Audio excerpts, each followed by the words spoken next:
What is going on, everybody? Justin Thomas here, coming to you on my birthday, coming to you sick as hell. So this is going to be a short video. I'm going to warn you. If you guys haven't checked out the Before the Dust Settles podcast, it was our first cast. Me and Hax Dogma collaborated on this project, and it was our first time doing it last Sunday. Looking back at how much we covered and how much we covered and analyzed in a intelligent manner that turned out to be pretty much on point. For almost 95% of it, I would say there's only about one or two things that we are like far off on. We're going to quickly go over the intro because there's been a slight change in the imagery into it. After that, we're going to talk about the gentleman in the far left corner over there. It's on OBS. I don't know if it's going to flip or not, but it is the Chinese naval officer that is the uniform that I have come to the conclusion he is wearing. I did translate what he said he is speaking in Mandarin. I had to paraphrase a little bit for him, but you kind of get the general idea of what he was saying anyways. But I want to talk about Carl Strand, Gustav Skarsgård's character a little bit, and then I want to get a little tinfoily really quick. Something's going on with Stubbs. I've laid out a few different options on the Amino app that I run for what they think is going on. I'm going to link that to you guys. I want to know what you think. I'm not jumping to any conclusions here. I'm just going to say that I think there's a possibility that that's not Stubbs. And you don't usually hear me speculate like this. Maybe it's the fever. So let's jump into the intro, and what we'll be looking for is the difference. They're side by side. I put them side by side for you. We'll be looking for the difference between when they utilize water instead of what they refer to as a translucent white liquid. That's pretty much symbolic for the milk and honey that the gods would bathe in and all that. So essentially it's just that as the series is getting more grounded, so is this intro, which is so great and is so fitting. There's about 3 little freeze frames that I'll stop here, and then we'll move on. But it's a great intro done by a great company that also did Black Sails, The Crown, and a few other series that are really, really good, or at least have good intros.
I love this Vitruvian man just being dipped into the water other than the translucent white liquid.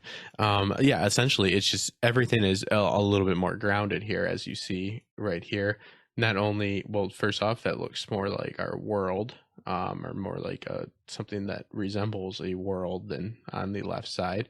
It's just getting a little bit more clear as we go on with the seasons, both metaphorically and literally. Now, the milk is usually used as a symbolic meaning for immortality, giving the gods their powers and all that, where the water is used, yes, for life, but not immortality. It's just the circle of life. Usually, water is the rivers stream into each other, paraphrasing here, and it is the circle. Everything flows into each other, and time is a circle, and so on, and blah, blah, blah. But no, it's very interesting because you can take this quite literally, especially their last episode. Look at how Bernard woke up. He was, he was renewed by the water brushing up against him, and then when he was on the beach, and then it ends with a whole bunch of hosts who are dead in water. But, you know, we're seeing a more biological side of things, and things are getting a little bit more grounded because as we become more sentient and more, you know, self-aware and conscious and whatnot, you know, they're getting a little bit more indistinguishable from the host. So this is another good scene. Some of these are easier to interpret than others. Again, it's just my take on it. This is definitely, you know, like through if you were going to be, you know, genetically modifying or, you know, even artificially inseminating a human these days. So again, just more grounded. Whatever cognitive issue Bernard is facing, that white liquid that he, you know, puts into him seems to be the solution for the time being. But, you know, water is more grounded. Again, it will renew you, you know, refresh you, but it's not going. You're not going to drink water and fix, like, you know, cancer or, you know, some blow to the head. And then let's see if we missed anything here. I just think I love how they're progressing, and they're progressing it in such a intelligent way. There's a few things I want to point out. One of those being how they have essentially really their lack in humanity, their lack in themselves, like faith in themselves, has you know, bit them in the ass, because everything in this park is a host except for the flies.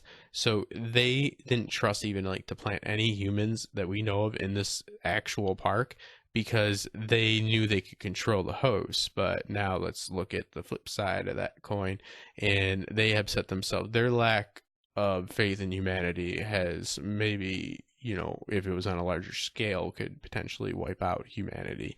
So it's a little bit interesting, and we're going to see how they are.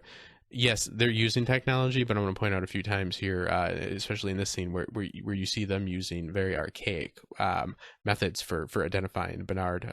You'll see this in a second. Is this now?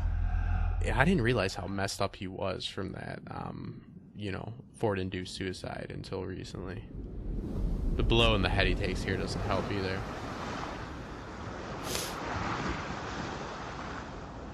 Water. Renewal.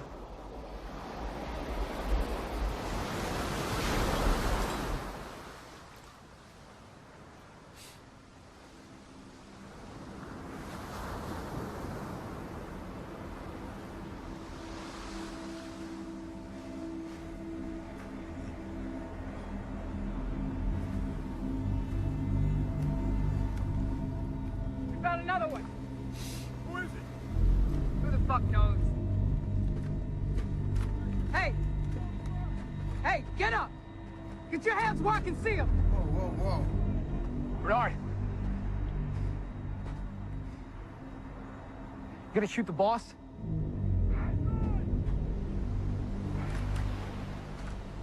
Bet you're pretty fucking out of sorts right now. Yeah. Let's get you back to base. Dillos Brass are gonna want to talk to you.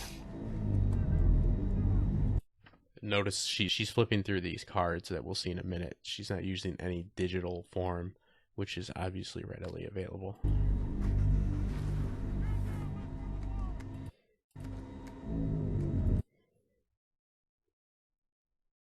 It looks like they have some type of scan code on them, but it seems like an archaic way to do things. It does seem like an archaic way for them to be doing things.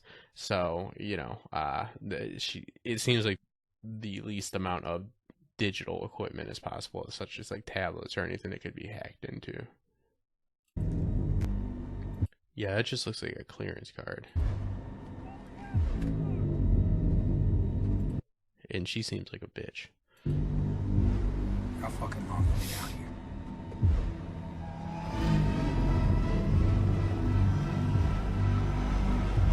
There's no mention of Elsie this whole episode. There's no mention of Ghost Nation by Stubbs.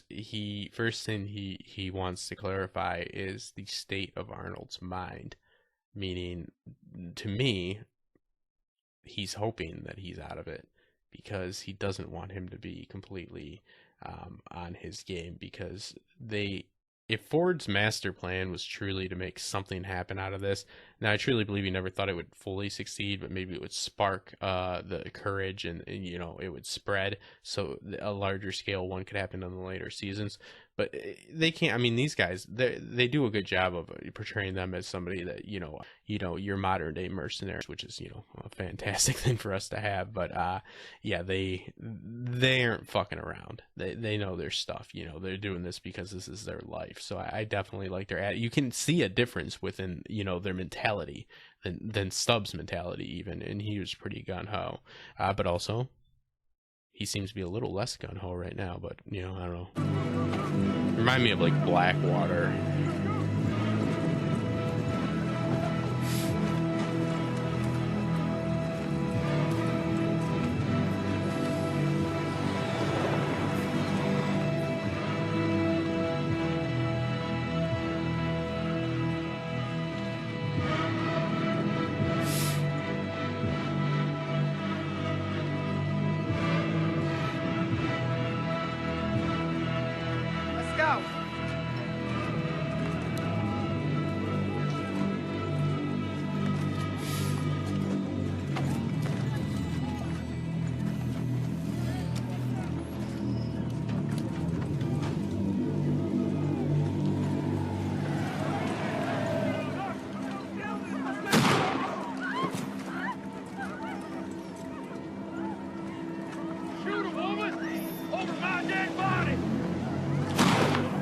Look at old Revis. Gentleman to the end, eh? Get that piece of shit on the file. He kind of is a piece of shit. Keep walking. I don't care for her. I think that's the point, though. We're not supposed to like these mercs.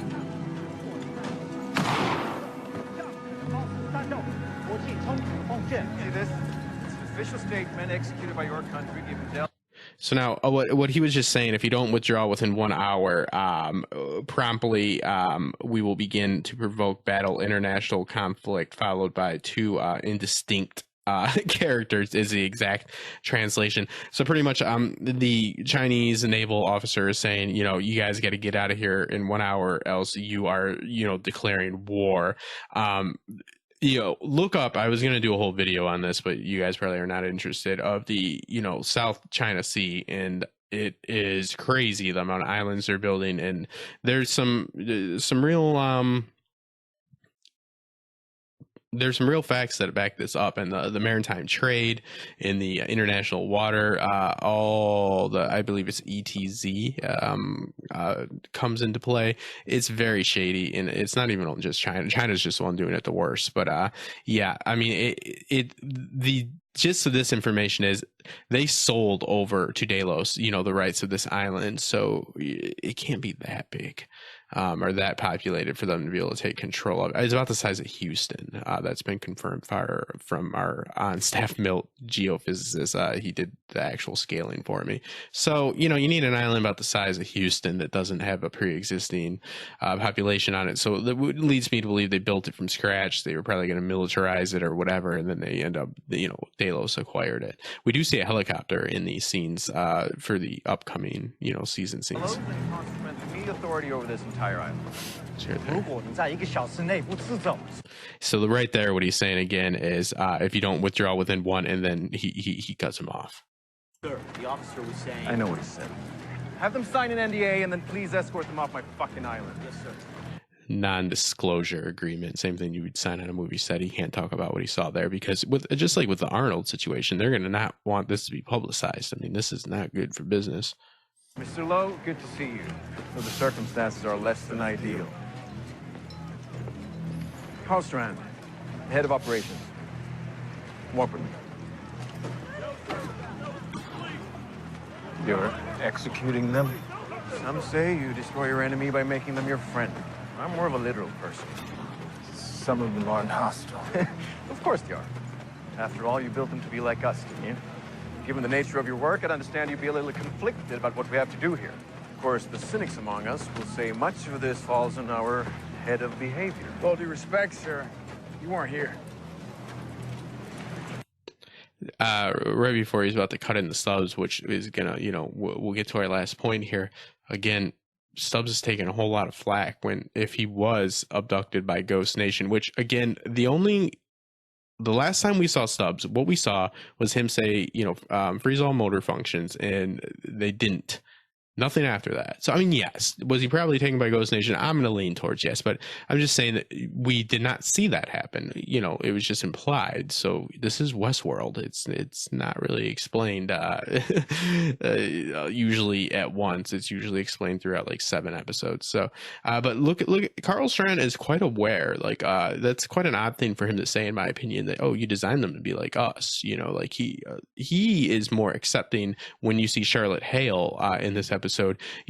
She's not so accepting that they're able to be sentient. Carl Strand, I like him as an actor and all that, but he is a dick in this show so far, and he seems though. But though, to his credit, he does seem to have a good grasp on what's happening. He's not looking at these hosts as a something that's not a threat. He is. If you look at it from his POV, he's playing the smart. I mean, he's not underestimating them.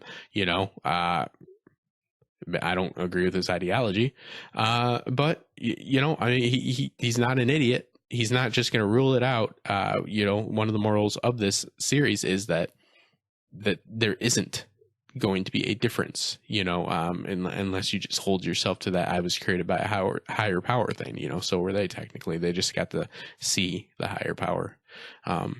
It loses its glamour once you see it, I would assume. So yeah, I mean, he's an intelligent man. It's just the worst type of enemy, Mr. Stubbs, if I want input from the man who presided over the single biggest loss of life in Adelo's property, I'll be sure to let you know.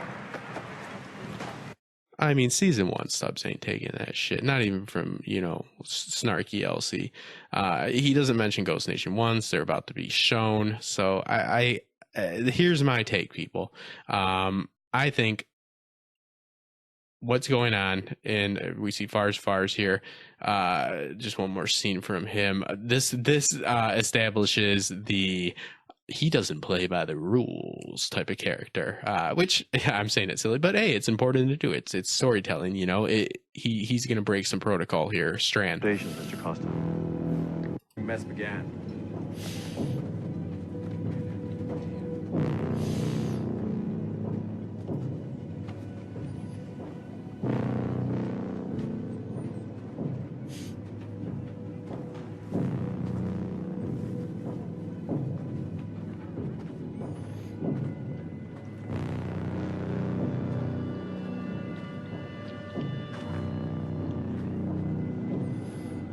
This one.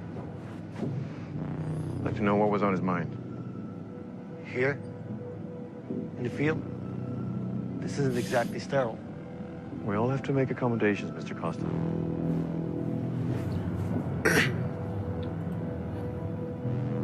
Now, why did he pick the Native American? Well, all jokes aside, does he know something about Stubbs? Why did he, out of all those people, pick the one Ghost Nation member? It seemed like a lot of them were killed by the Ghost Nation members, but he picked him.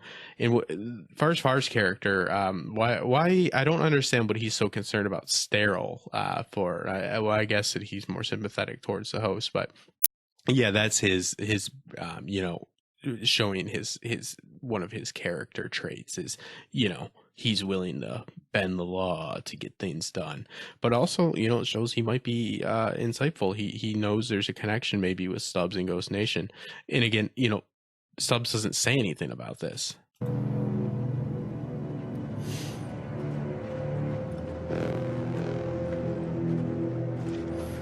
Like, why wouldn't he be right now? Be like, wanna know what, motherfucker? The reason that I wasn't able to help is because these sons of bitches didn't, were programmed by Ford to screw me over, and they kept me, captive. And I somehow in the last 2 weeks got out. But no, he's just like, no, I'm not going to say anything. Just going to swallow my shit. Just going to take it. That doesn't seem like the Stubbs I remember.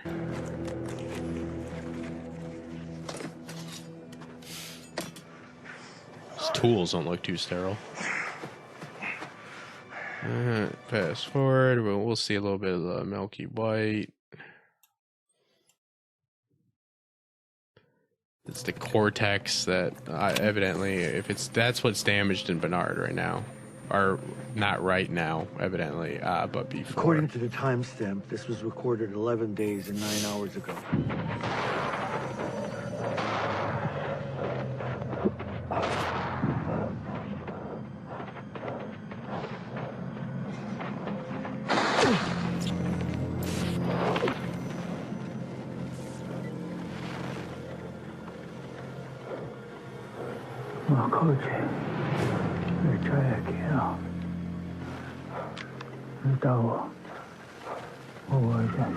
I told you, friend. I didn't translate that. Not all of us deserve to make it to the valley beyond.